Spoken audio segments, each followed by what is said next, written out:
హల్లెలూయా హల్లెలూయా హల్లెలూయా హల్లెలూయా.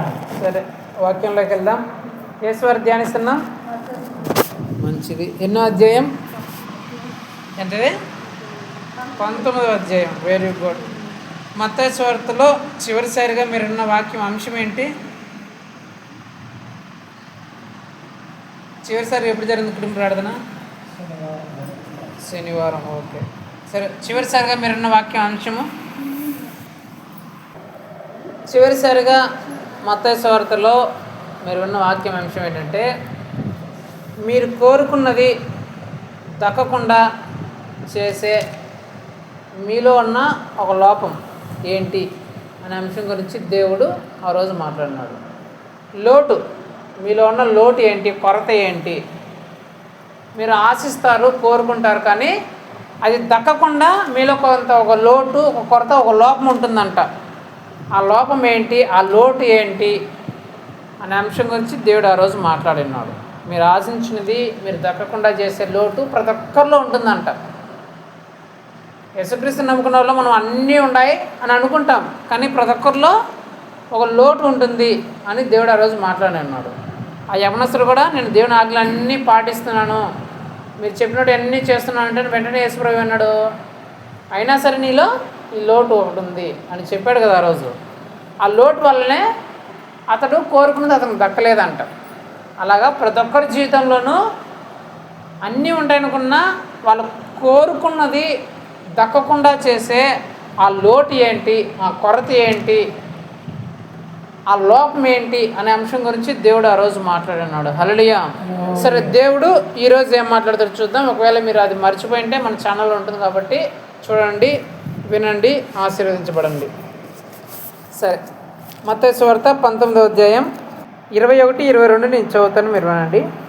అందుకు యేసు, నీవు పరిపూర్ణుడగుటకు కోరిన యెడల పోయి నీ ఆస్తి నమ్మి బీదలకిమ్ము, అప్పుడు పరలోకమందు నీకు ధనము కలుగును. నీవు వచ్చి నన్ను వెంబడించుమని అతనితో చెప్పెను. అయితే ఆ యవ్వనుడు మిగుల ఆస్తి గలవాడు గనుక ఆ మాట విని వ్యసనపడుచు వెళ్ళిపోయెను. హల్లెలూయా. దేవుడి వాక్యం ద్వారా మనందరితో మాట్లాడును గాక. ఆమేన్. ఇక్కడ సందర్భం మీకు తెలుసు, ఆల్రెడీ సందర్భం మీకు అంతా తెలిసిందే. ఒక యవనస్తుడు వచ్చాడు. యవనస్తుడు వచ్చి, ప్రభువా, నేను నిత్యజీవంలోకి వెళ్ళాలంటే ఏం చేయాలా అని అడిగాడు. అడిగినప్పుడు యేసు ప్రభు, నువ్వు నిత్యజీవంలోకి వెళ్ళాలంటే దేవుని ఆజ్ఞలు పాటించు అని చెప్తాడు. చెప్పగానే ఏంటి ప్రభు ఆజ్ఞ అంటే, వ్యభిచరించద్దు, దొంగతనం చేయొద్దు, అబద్ధాలు చెప్పొద్దు, చెడు పనులు చేయొద్దు, నిన్ను వలె నీ పొరుగువారిని ప్రేమించు అని చెప్తారు.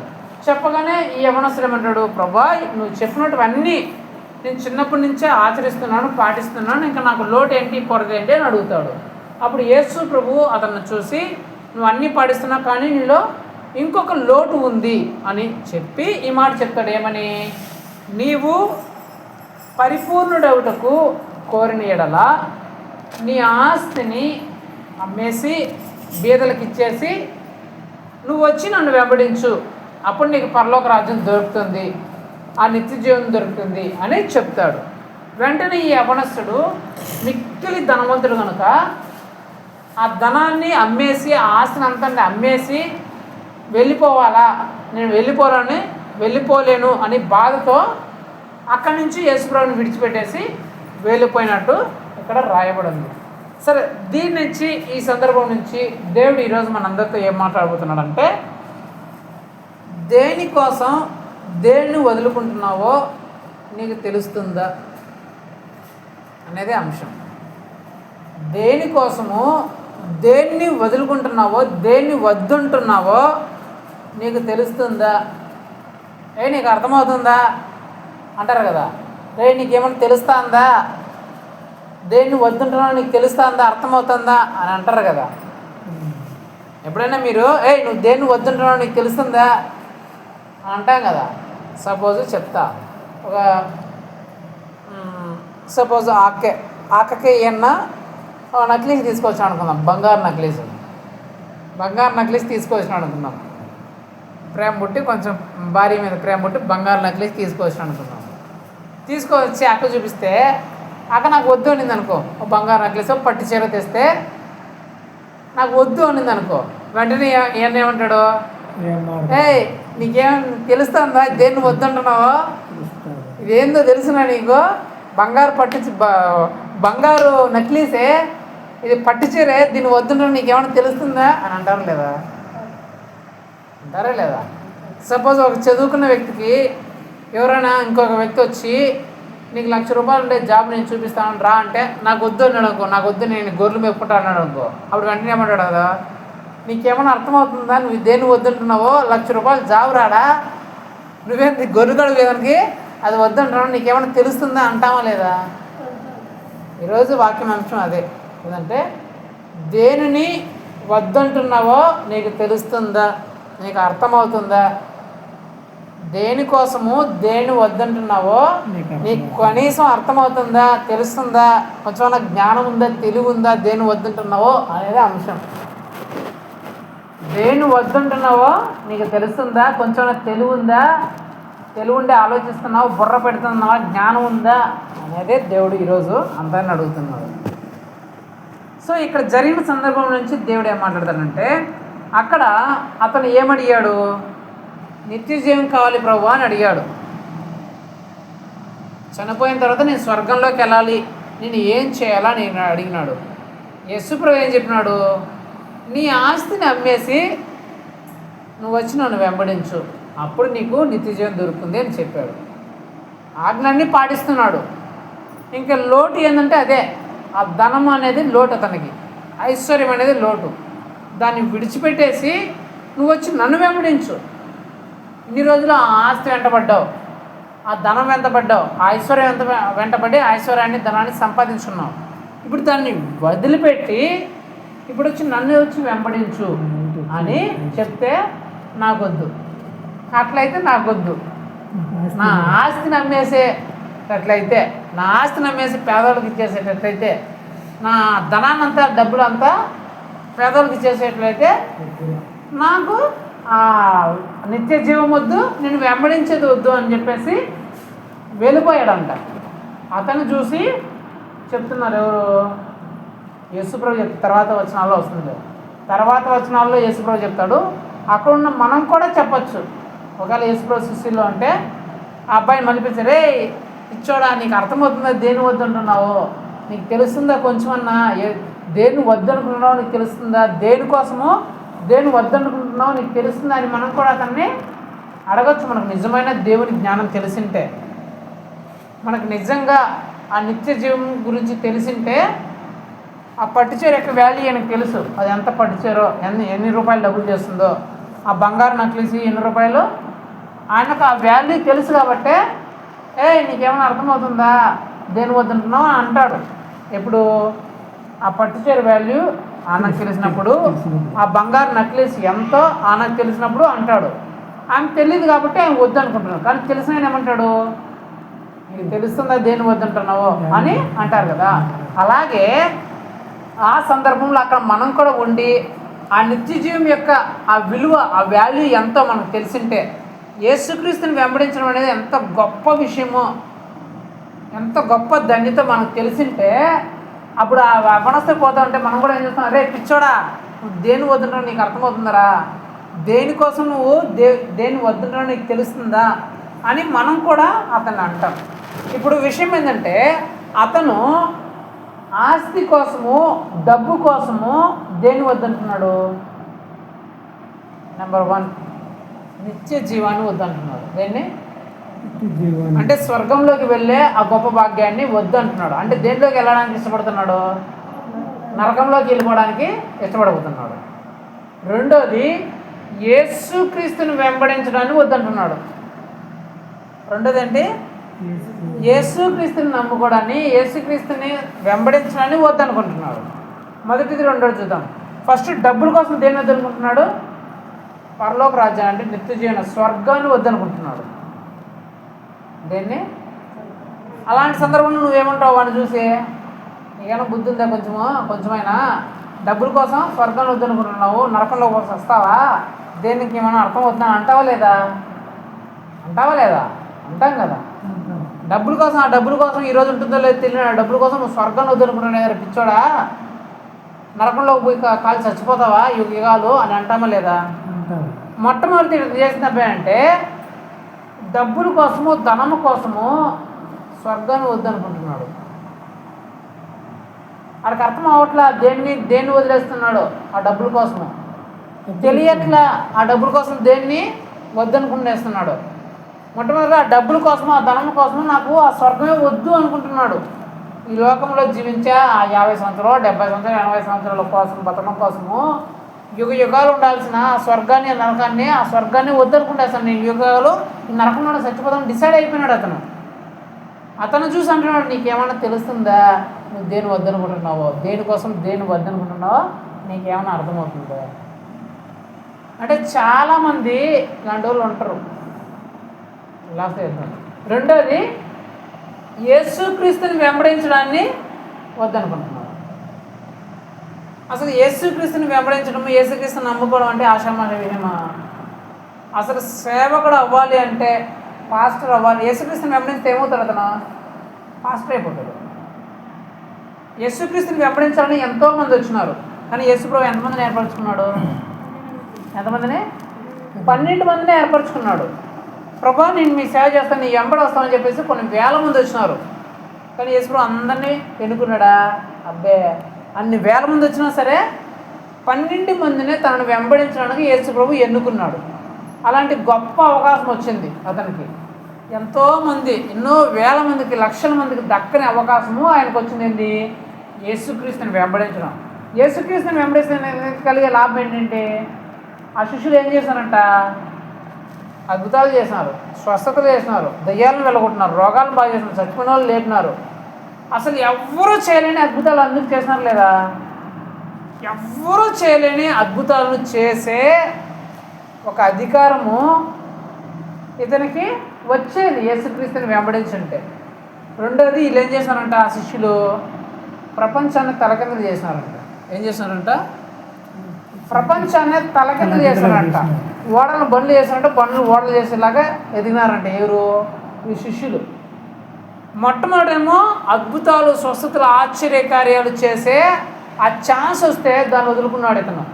రెండోది ప్రపంచాన్ని తలకిందులు చేసే అవకాశం ఇతను చేతికి వస్తే వద్దనుకున్నాడు.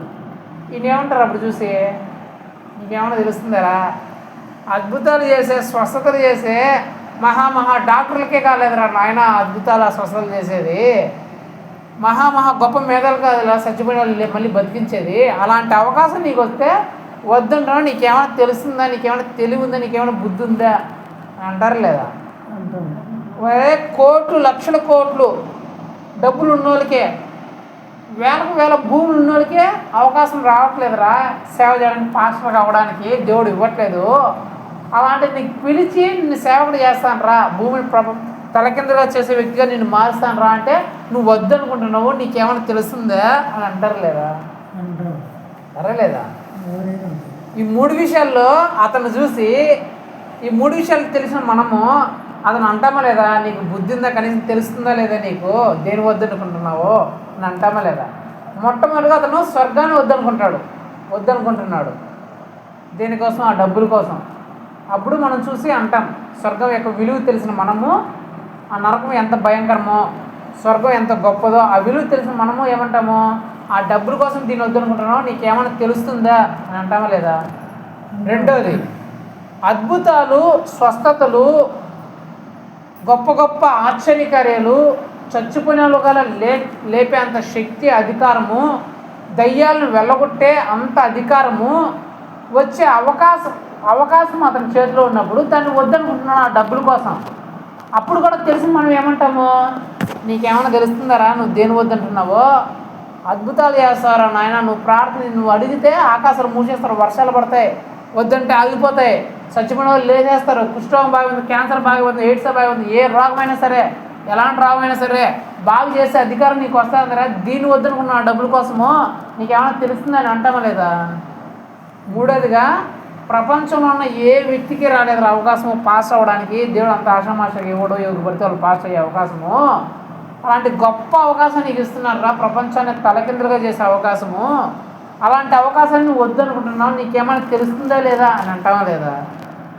ఈ 3 విషయాల్లో అతను చూసి ఎవరైనా దాని యొక్క విలువ, దాని యొక్క ప్రాముఖ్యత తెలిసిన వాళ్ళు ఏమంటారు? నువ్వు దేన్ని వద్దనుకుంటున్నావు, నీకేమైనా తెలుస్తుందా కొంచెమన్నా అని అంటామా లేదా?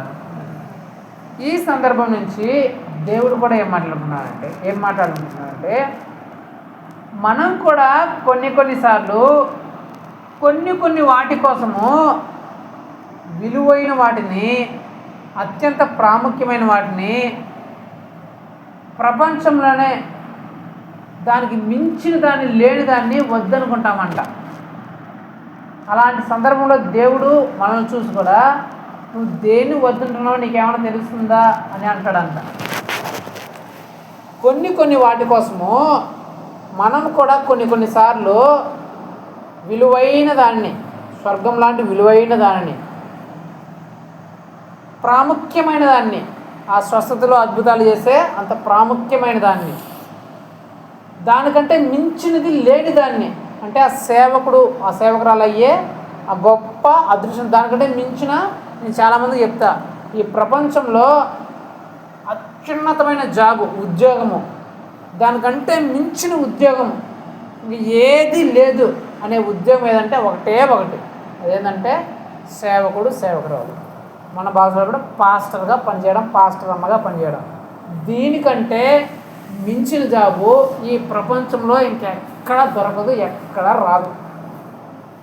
ఎన్ని లక్షల కోట్లు నువ్వు సంపాదించినా, నీకు నెలకి 1 కోటి రూపాయలు జీతం ఇచ్చినా, లేదంటే నువ్వు నెలకి 100 కోట్లు, 1,00,000 కోట్లు సంపాదించినా, పాస్టర్ ఉద్యోగానికి అవి కాళ్ళు గోటికి కూడా సరిపోవు. అర్థమైందా? దేవుడు సేవకుడు అలా పిలిపించుకుంటే ఆ పిలుపుకి నువ్వు ఎన్ని లక్షల కోట్లు సంపాదించినా, ఎంత సంపాదించినా కాలి గోటికి కూడా సరిపోవు. అంత ఉత్తమమైనది అది సేవ అనేది. దేవునికే నువ్వు ప్రతినిధి అన్నమాట, దేవునికే నువ్వు ప్రతినిధి.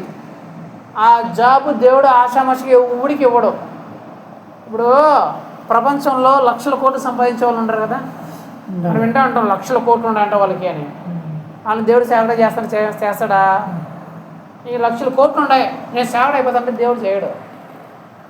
సేవడు చేయడం, లక్షల కోట్లు ఉన్నా సరే నీ దగ్గర, వేల ఎకరాల భూములు ఉన్నా సరే, నీకు ఎంత ప్రాముఖ్యమైన పేరున్నా సరే, నేను పాస్టర్ చేయడు దేవుడు.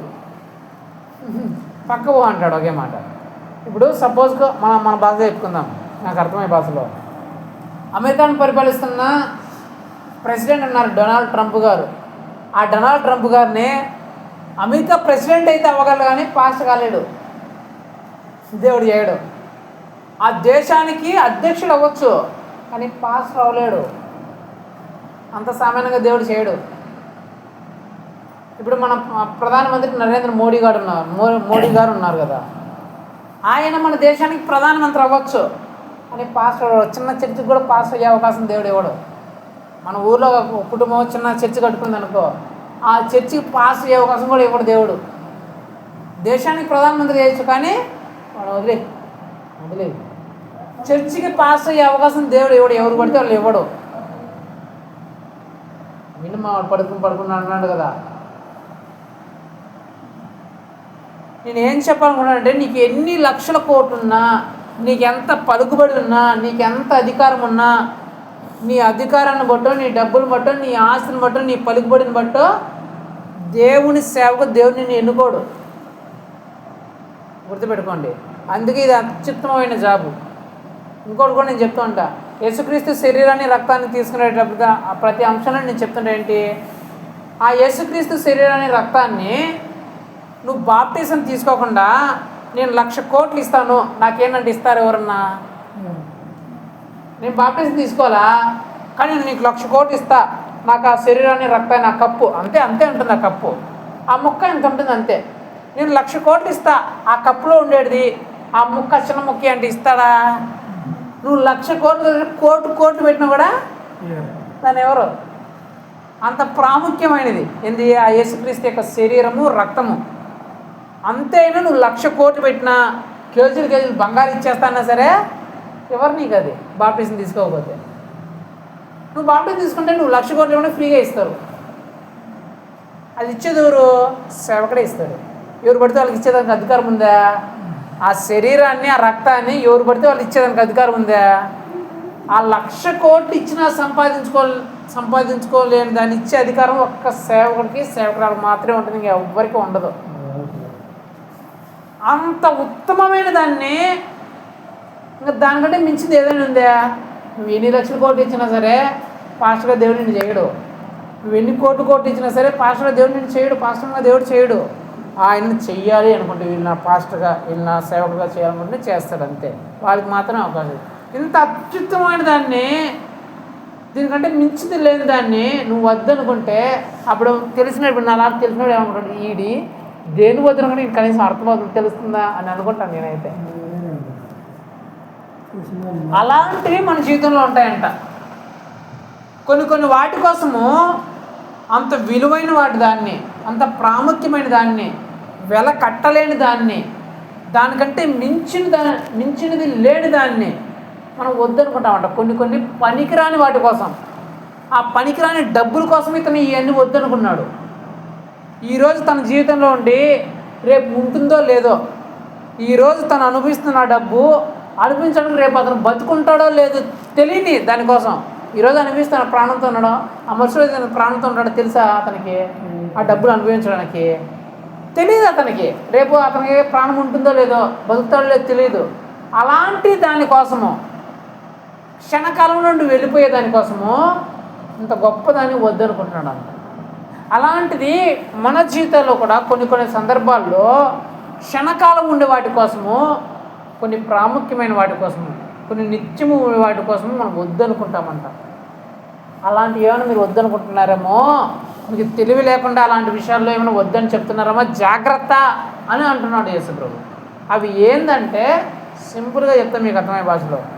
కొంతమంది డబ్బుల కోసము, డబ్బులు సంపాదించుకోవడం కోసము, వాళ్ళకున్న అలవాటుని, ఆ కోరికను తీర్చుకోవడం కోసము, వాళ్ళకి ఏదైనా ఆ సంతోషం కలిగించడానికి చేయడం కోసము దేవునికి సంబంధించిన వాటిని ఆ పరిస్థితులు వద్దనుకుంటారంటే, ఇప్పుడు వద్దులే చేసుకోకపోతే మనకి ఇది అవసరము, ఇది చేయాలా కాబట్టి ఇది వద్దులే అని అనుకుంటారంట.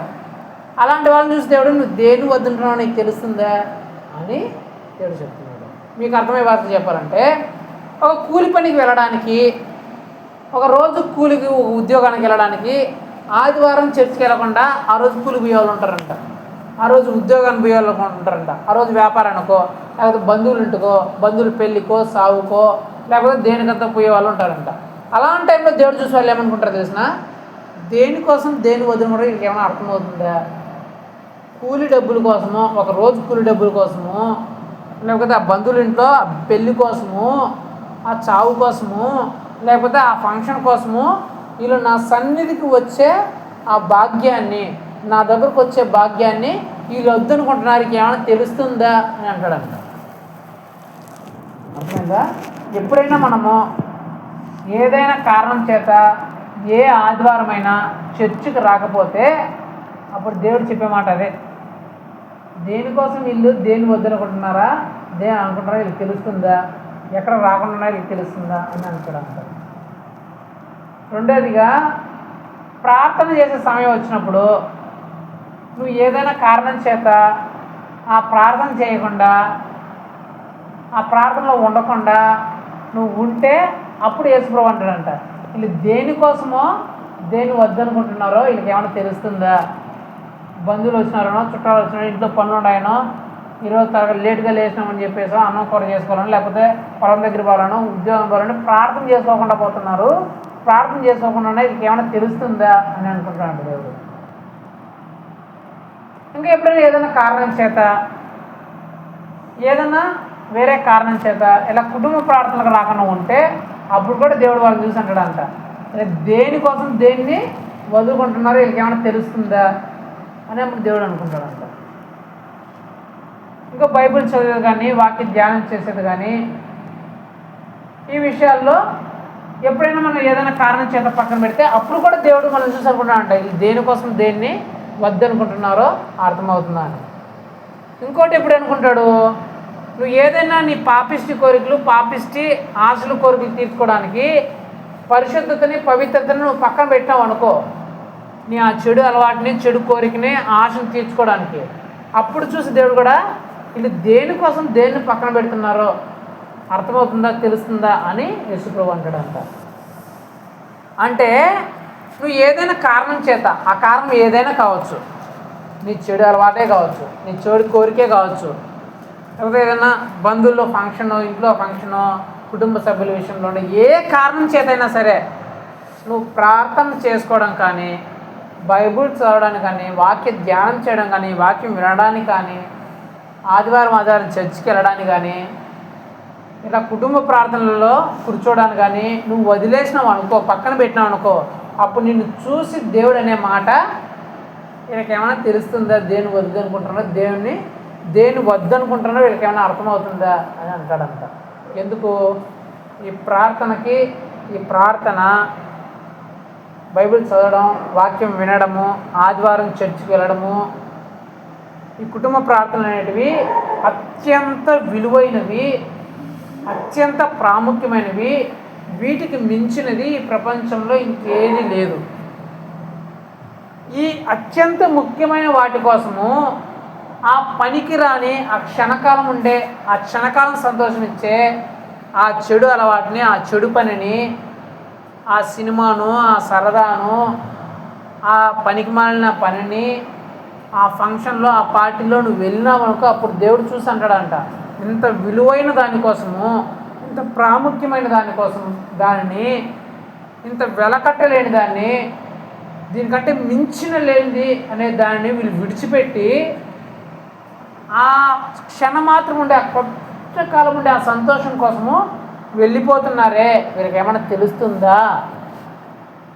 నీకు అర్థమవుతుందా? నీకేమైనా తెలుస్తుందా? నువ్వు దేన్ని వద్దనుకొని వెళ్ళిపోతున్నావో, దేనికోసం దేన్ని వదిలేస్తున్నావో నీకు తెలుస్తుందా అని అంటాడంటే యేసు ప్రభు. నేను ఎప్పుడు కానీ చెప్తా ఆ విషయం ఏంటి, నువ్వు ప్రార్థనకు కానీ, ఆదివారం చర్చికి కానీ, ఇలా కుటుంబ ప్రార్థన కానీ రాకుండా ఉండే ఒకే ఒక్క పరిస్థితి. ఏ పరిస్థితి అని చెప్తా, నువ్వు లేవలేక మంచంలో ఉన్న పరిస్థితుల్లో తప్ప ఇంకా ఎలాంటి పరిస్థితి ఉన్నా, ఏ కారణం చేత కానీ నువ్వు కుటుంబ ప్రార్థన కానీ, ఆదివారపు ఆరాధన కానీ అస్సలు చేయకూడదు. ఒక్కటే కండిషన్ నీకు, ఆ ఒక్క కారణం తప్ప ఇంకే కారణం చెప్పినా కూడా దేవుడు ఒప్పుకోడు. ఆ ఒక్క కారణం ఏంటి? వ్యాధి చేత, రోగం చేత ఉండడం కాదు, ఆ వ్యాధి చేత, రోగం చేత లేవలేని పరిస్థితుల్లో నువ్వు మంచంలో పడుకొని ఉంటే తప్ప ఇంకా ఏ కారణం చేత కానీ నువ్వు కుటుంబ ప్రార్థనలు నిలిచిపోయినా, ఆదివారం ఆరాధనకు నిలిచిపోయినా ఏ కారణాన్ని దేవుడు ఒప్పుకోడు, ఏ కారణాన్ని దేవుడు యాక్సెప్ట్ చేయడు. ఇంకే కారణమైనా సరే గుర్తుపెట్టుకోండి ఈ విషయం. నేను చాలాసార్లు చెప్పిన ఈ విషయాన్ని. ఆదివారపు ఆరాధన కానీ, ఇలాంటి కుటుంబ ప్రార్థన కానీ, ఒకవేళ మీకు ఈరోజు ఈ ఇంట్లో కుటుంబ ప్రార్థన ఉంది అని ప్రకటించబడింది, సపోజ్ మీరు వేరే ఊరు అనుకో, ఈ ఊరు కాదు మీది, ఆ పక్క ఊరు ఏదో 10 కిలోమీటర్లు, అక్కడ రావాల్సిన అవసరం లేదు. మీరు ఈ ఊరిలో ఉండి, ఈ ఊరిలో ఈరోజు ఈ ఇంట్లో కుటుంబ ప్రార్థన ఉంది అని మీకు ప్రకటించబడినప్పుడు, మీరు రోగం చేత, అనారోగ్యం చేత మీరు లేవలేని పరిస్థితుల్లో మంచంలో పడుకొని ఉంటే తప్ప ఇంకే కారణం చేత కుటుంబ ప్రార్థనకు రాకుండా నిలిచిపోకూడదు. ఇంకే కారణం చెప్పి మీరు నిలిచిపోయినా సరే దేవుడు యాక్సెప్ట్ చేయడం గుర్తుపెట్టుకోండి. ఆ వ్యాధి కారణం చేత మీరు కానీ, మీ కుటుంబ సభ్యులు కానీ ఒకవేళ మంచంలో పడిపోయి, లేదా ఆ మంచంలో ఆ వ్యాధి, ఆ ప్రమాదం బారిన పడిన వ్యక్తిని మన హాస్పిటల్కో లేకపోతే చూపించడానికి, బాగు చేయడానికి తీసుకెళ్తుంటే తప్ప ఇంకే కారణం చేత మాకు ఈరోజు బర్త్డే ఫంక్షన్ ఉంది, ఈరోజు మేము ఇంకా ఆనందం చేసుకోవాలా, మా ఇంటికి బంధువులు వచ్చినారు, స్నేహితులు వచ్చినారు అనే కారణాల చేత మీరు కుటుంబ ప్రార్థన ప్రకటించబడినప్పుడు రాకపోతే ఆ కారణాన్ని దేవుడు ఒప్పుకోడు. అప్పుడు చూసి మిమ్మల్ని అంటాడు ఏమనంటే, దేనికోసం దేన్ని మీరు వదులుకుంటారో మీకు అర్థమవుతుందా అని. నెంబర్ 2, ఆదివారం ఆరాధన ఉన్నప్పుడు ఆదివారము కూడా సేమ్ ఇంతే, నువ్వు హాస్పిటల్ బెడ్ మీద ఉంటే తప్ప ఇంకే కారణం చేత నువ్వు ఆదివారం ఆరాధనని మిస్ చేస్తున్నావు అనుకే అప్పుడు దేవుడు చూసి నేను అంటాడు, ఏమని, దేనికోసం దేన్ని వదిలేస్తున్నారో అని తెలుస్తున్నాను. ఎందుకంటే నీ జీవితము బాగవ్వాలంటే, నీ జీవితము ఆశీర్వదించబడాలంటే, నీ జీవితంలో నువ్వు ఎలా నడుచుకోవాలో నీకు తెలియాలంటే నీకు తెలిసేది ఇక్కడే, ఇంకెక్కడ తెలియదు. ఎక్కడ? కుటుంబ ప్రార్థనలో, ఆదివారం చర్చిలో దేవుడు నీకు తెలియజేస్తాడు. ఇంకెక్కడ నీకు తెలియబడదు. ఆ రెండు నువ్వు మిస్ చేసుకున్నావు అనుకో, నీ జీవితంలో నువ్వు ఎలా వెళ్ళాలా, ఎలా నడుచుకోవాలా నీకు తెలియదు. నీ జీవితం నాశనానికి వెళ్ళిపోతూ ఉంటుంది. అందుకనే దేవుడికి ఈ అంత విలువైనవి కాబట్టి నీ జీవితాన్ని సరైన మార్గంలో, మేలుకరమైన మార్గంలో, నేను ఉన్నత స్థాయిలో నిలిపే మార్గము ఇదే. కాబట్టి దీన్ని మిస్ చేసుకుంటే ఏ కారణం చేతనా అప్పుడు దేవుడు చెప్తాడు, ఇక దేనికోసం దేన్ని వదులుకుంటున్నారో ఇక అర్థమవుతుందా, తెలుస్తుందా అని. కాబట్టి ఈ విషయాలు మనం జ్ఞాపకం చేసుకోవాలి ఒకసారి. మనం ఏమైనా ఇలాంటి పరిస్థితుల్లో ఉన్నామా? ఆ డబ్బుల కోసమనో, ఆస్తుల కోసమనో, ఆ పార్టీల కోసమనో, ఆ ఫంక్షన్ల కోసమనో, లేకపోతే బంధువుల కోసమనో, స్నేహితుల కోసమనో, మన కోరికల కోసం, అలవాట్ల కోసమనో, లేకపోతే మనకు సంబంధించి తీర్చుకోవాలి, మన ఆస్తులు తీసుకోవడం కోసమో మనం ఏమైనా ప్రార్థన చేసుకోకుండా పక్కకి వెళ్ళిపోతున్నామా? వాక్యం చదవకుండా, వాక్యం ఉండకుండా మనం ఏమైనా పక్కకి వెళ్ళిపోతున్నామా? ఆ పరిశుద్ధతలో, పవిత్రతలో ఉండకుండా పక్కకి వెళ్ళిపోతున్నామా? ఆదివారం చర్చిలో ఉండకుండా పక్కకి వెళ్ళిపోతున్నామా? ఆ కుటుంబ ప్రార్థనలో ఉండకుండా మనం ఏమైనా పక్కకి వెళ్ళిపోతున్నామా?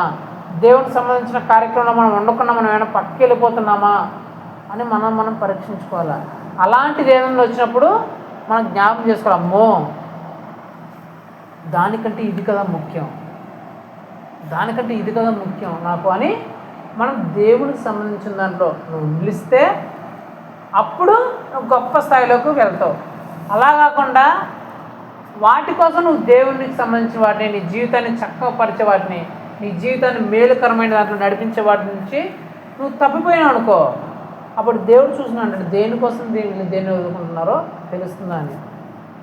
నువ్వు అప్పుడు వదిలేస్తే నీకు వచ్చే ప్రతిఫలం ఏంటి? అతను వదిలేస్తే అతను దక్కిన ప్రతిఫలం ఏంటి? ఒకటి నరకం. ఏంటి? నిత్యజీవం పోయింది కదా. వద్దన కూడా ఏమైంది? నరకం వచ్చింది. ఫస్ట్ ఏమొచ్చింది? నరకం దొరికింది. రెండోది ఏం దొరికిందంటే, ఏ ఆస్తి కోసమైతే అతను అది వద్దనుకుని వెళ్ళిపోయినాడో ఆ ఆస్తిని ఆ మరుసటి రోజు అనుభవించడానికి అతను బతుకున్నాడో లేదో తెలుసా? అర్థమైంది ఏం చెప్తున్నానో? మొట్టమొదటిదేమో నరకం వచ్చేసింది, అది వద్దనుకోవడం వల్ల నరకం వచ్చేసింది. రెండోదిగా ఏ ఆస్తి కోసమో అతను ఇది వద్దనుకుని వెళ్ళిపోయినాడో ఆ ఆస్తిని అనుభవించడానికి మరుసటి రోజు అతను బతుకున్నాడో లేదో తెలియదు ఎవరికి. ఒకవేళ చనిపోయిండొచ్చు ఆ రోజు రాత్రే, ఆ మరుసటి రోజు నుంచి ఆ ఆస్తిని అతను అనుభవించకపోయిండొచ్చు. దేన్నైతే కావాలని కోరుకుని వెళ్ళాడో దాన్ని అనుభవించకుండా అతను ఆ రాత్రి చనిపోయిండొచ్చు. అంటే నేను ఏం చెప్పాలనుకున్నానంటే, మనం కానీ ఏదైనా కారణం చేత ఇప్పుడు ఏవైతే చెప్పానో దాన్ని వద్దనుకుని మనం వెళ్ళిపోతే మనకు మొట్టమొదటిగా భయంకరమైన నష్టాలు భయంకరమైన శ్రమలు, కష్టాలు అనుభవించే పరిస్థితిలో మనం వెళ్ళిపోవచ్చు. అతను నరకంలోకి వెళ్ళిపోయినట్లు మనం కూడా అలాంటి భయంకరమైన పరిస్థితిలోకి వెళ్ళిపోవచ్చు. నెంబర్ 2, ఏ కారణం చేత మనం దీన్ని వద్దనుకున్నామో అది నీకు దక్కకపోవచ్చు. అర్థమైందా? అతను ఆస్తిని అనుభవించాలని చెప్పేసి దీన్ని వద్దనుకున్నాడు, అతడు ఆ ఆస్తిని అనుభవించాలి లేదో మనకు తెలియదు. అలాగే నువ్వు ఏ కారణం చేత ఈ బైబిల్ చదవడాన్ని, ప్రార్థనలో ఉండడాన్ని, ఆదివారం చర్చికి రావడాన్ని నువ్వు వద్దనుకున్నావో అది నీకు దక్కకపోవచ్చు. ఎగ్జాంపుల్ మీకు చెప్తా. సపోజ్ ఒక 500 ఇచ్చే కూలి పని కోసమో, అక్కడ డబ్బుల కోసమో నువ్వు ఆదివారం చర్చికి రాలేదనుకో, అది నీకేమవుతుందంటే భయంకరమైన నష్టంగా ఎప్పుడు మారుతుందంటే, నువ్వు ఏ 500 కోసమో చర్చిని వద్దనుకుని ఇప్పుడు వెళ్ళిపోయావో ఆ మరుసటి వారంలో సపోజు నీకు ఏదైనా ప్రమాదం జరిగింది అనుకుందాం, యాక్సిడెంట్ జరిగింది అనుకుందాం, లేకపోతే నీకు ఏమైనా వ్యాధి వచ్చింది అనుకుందాం. ఆ వ్యాధి కారణం చేత, ఆ ప్రమాదం కారణం చేత నీకు భయంకరమైన నష్టం ఎలా కలుగుతుంది తెలిసిన, ఆ యాక్సిడెంట్ వల్ల, ఆ వ్యాధి వల్ల నీకు ఒక 5,000 10,000 ఖర్చు వస్తుంది. 500 కోసం నువ్వు ఆ రోజు చర్చి వదులుకోవడం వల్ల, ఆ భయంకరమైన ప్రమాదం వల్ల నీకు 5,000 10,000 ఖర్చు వస్తుంది. భయంకరమైన నష్టం వస్తుంది. నువ్వు 500 అనుభవించినావా? నువ్వు సంపాదించింది 500 కూలి కోసము చర్చిని వదులుకున్నావు కదా, 500 నువ్వు అనుభవించినావా? 500 పోవడం పోక నీకు ఇంకా నష్టం 5,000 10,000 నష్టం వచ్చింది. అర్థమైందా? దేనికోసం అయితే మనం దీన్ని వదులుకొని వెళ్ళిపోతామో దానివల్ల భయంకరమైన నష్టం వస్తుంది. రెండోదిగా దాన్ని నువ్వు అనుభవించలేవు. గుర్తుపెట్టుకోండి.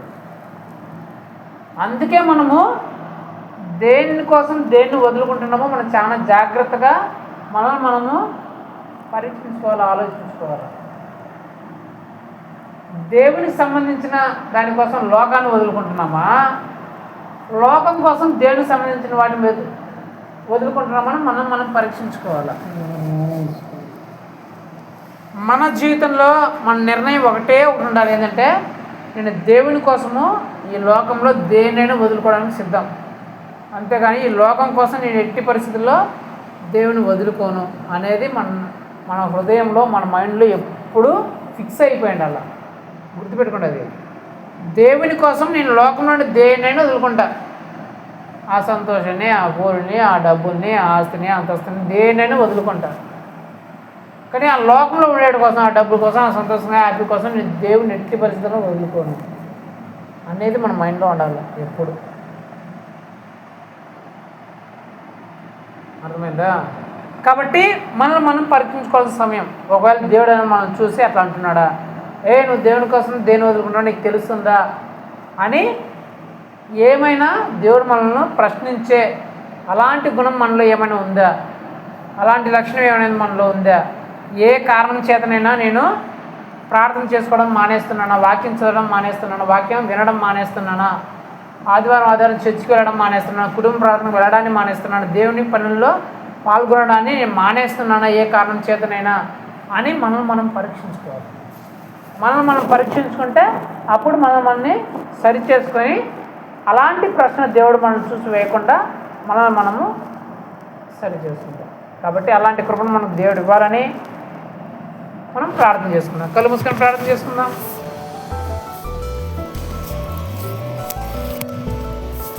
మహోన్నతుడా, సర్వోన్నతుడా, సర్వశక్తుల దేవా యేసయ్య అనే బలమైన శ్రేష్టమైన పరిశుద్ధమైన నామం బట్టి నీకు స్తోత్రం చెల్లిస్తున్నాం ప్రభా. ఇదిగో తండ్రి, ఈ రాత్రి కాల సమయంలో ప్రభా నా ద్వారా ప్రభా మీరు మా అందరితో మాట్లాడిన మాటను బట్టి మీకు స్తోత్రం చెల్లిస్తున్నాం తండ్రి. ఇదిగో నాయనా మీరు మాట్లాడినారు ప్రభా. దేనికోసం నువ్వు దేన్ని వద్దంటున్నావో నీకు తెలుస్తుందా, నీకు అర్థమవుతుందా అనే అంశం గురించి మాట్లాడుతున్నాయన. ఆ యవ్వనస్తుడు ప్రభా ఒక క్షణకాలంలో ఉండే ఆ ధనం కోసం, ఆస్తి కోసం ప్రభా రేపు తను అనుభవిస్తాడో అనుభవించడో, తాను రేపు అనుభవించడానికి తను బతుకుంటాడో బతుకున్నాడో తెలియని దానికోసం ప్రభా నిత్య జీవాన్ని, ఆ స్వర్గంలో ఉండే తత్వాన్ని ప్రభా వదులుకున్నాడు తండ్రి. మీ సేవకుడిగా మిమ్మల్ని వెంబడించే ఆ గొప్ప భాగ్యాన్ని, ధన్యతను ప్రభా వద్దనుకున్నాడు ప్రభా. అలాగా ప్రభా మా జీవితాల్లో కూడా ప్రభా అలాంటి లక్షణం మాలో ఏదైనా ఉంటే తండ్రి ఈ రోజునే మాకు తెలియజేసి మమ్మల్ని సరిచేయండి ప్రభా. ఈ లోకంలో ఉన్న వాటి కోసం ప్రభా ఆ నిత్య జీవాన్ని, మిమ్మల్ని వెంబడించే ఆ గొప్ప భాగ్యాన్ని మేము వద్దనుకుంటున్నామేమో, విడిచిపెడుతున్నామేమో నాయన. ఒకసారి మమ్మల్ని మేము పరీక్షించుకోవడానికి సహాయం దయచేయండి ప్రభా. ఈ లోకంలో ఉన్న వాటి కోసం ప్రభా మేము ప్రార్థనను వదిలేస్తున్నామేమో, వాక్యాన్ని చదవడాన్ని, బైబిల్ చదవడాన్ని, వాక్యాన్ని వినడాన్ని పక్కన పెట్టేస్తున్నామేమో, ఆదివారం చర్చికి వెళ్ళడాన్ని మేము మానేస్తున్నామేమో, కుటుంబ ప్రార్థనలో కలిసి ఉండడాన్ని మేము మానేస్తున్నామేమో అని మమ్మల్ని మేము పరీక్షించుకోవడానికి సహాయం దయచేయండి ప్రభా. ఒక చెడు పని కోసం, మా కోరికలు తీర్చుకోవడానికి, ఆశలు తీర్చుకోవడానికి ప్రభా పరిశుద్ధతను మేము వదిలేస్తున్నామేమో, పవిత్రతను మేము పక్క పెట్టేస్తున్నామేమో అని ప్రభా మమ్మల్ని మేము పరీక్షించుకోవడానికి సహాయం దయచేయండి తండ్రి. ఏ కారణం చేతనైనా కానీ ప్రభా మేము పరిశుద్ధతను పక్కన పెట్టకూడదు ప్రభా, పవిత్రతను పక్కన పెట్టకూడదు నాయన. ప్రార్థన చేసుకోవడాన్ని పక్కన పెట్టకూడదు నాయన. వాక్యం చదవడాన్ని, వాక్యం వినడాన్ని పక్కన పెట్టకూడదు నాయన. ఆదివారం చర్చికి వెళ్ళడాన్ని పక్కన పెట్టకూడదు నాయన. కుటుంబ ప్రార్థనలో కలుసుకోవడాన్ని మేము పక్కన పెట్టకూడదు నాయన. అలా మేము పక్కన పెడితే ఏ కారణం చేత మేము పక్కన పెట్టామో ఆ కారణమే మమ్మల్ని భయంకరమైన నష్టాల్లో, శ్రమల్లో, ఇబ్బందులు, ఇరుకుల్లో, కష్టాల్లో, వ్యాధుల్లో తోసేస్తుందని, ఏ కారణం చేత మేము దాన్ని పక్కన పెట్టామో ఆ కారణాన్ని మేము పొందుకోలేక, దాన్ని అనుభవించక మేమే నష్టపోతామని ప్రభా మాకు తెలియజేసిన విధానాన్ని బట్టి మీకు స్తోత్రం చెల్లిస్తూ, అలా మేము ఉండకుండా, అలాంటి ప్రవర్తన మనం లేకుండా, ఈ లోక విషయాలు కాకుండా నాయన ఎప్పుడు మీ విషయాల్లో మేము ఎప్పుడు ముందున్నట్టుకు నాయన, దేవుని విషయాలకి మేము మొదటి ప్రాధాన్యత ఇచ్చుటకు మాకు సహాయం దయచేయమని బ్రతుకులాడుకోవచ్చు. ప్రభు చూపిస్తారు నమ్ముతూ విధిస్తూ సమస్తమే మీ చేతుల్లో పెడుతూ, తండ్రి నా దేవుడు నా ప్రభునైనా యేసుక్రీస్తు యొక్క పరిశుద్ధమైన నామములో అడిగి వేడుకుంటున్నాం మా ప్రియ పరలోక తండ్రి. ఆమేన్. నా ప్రాణమా యెహోవాను సన్నతించుము, నా అందరిలో సమస్తమా ఆయన పరిశుద్ధ నామమును సన్నతించుము. నా ప్రాణమా యెహోవాను సన్నతించుము, ఆయన చేసుకున్న పిల్ల దేవుడిని మరొకము. ఆమేన్. మన తండ్రి అయిన దేవుని ప్రేమయు, ప్రభు యేసుక్రీస్తు యొక్క కృపయు, పరిశుద్ధాత్మ దేవుని అన్యోన్య సహవాసము ఇప్పుడును ఎల్లప్పుడూ ఇక్కడ కూడి ఉన్న ప్రతి ఒక్కరితో పాటు మరి ముఖ్యంగా దేవుని కోసం ఈ లోకాన్ని వదిలేసుకుంటాను తప్ప ఈ లోకం కోసం దేవుని ఎట్టి పరిస్థితులను వదులుకోను. నువ్వు దేన్ని వదులుకుంటున్నావు నీకు తెలుస్తుందా అనేది దేవుడి నుంచి నేను చెప్పించుకోనని తీర్మానించుకున్న ప్రతి ఒక్క బిడ్డతో సదాకాలం తోడే నడిపించి, దీవించి, ఆశ్రయించి, బలపరిచి, స్థిరపరచును గాక. ఆమేన్. హల్లెలూయా, హల్లెలూయా, హల్లెలూయా.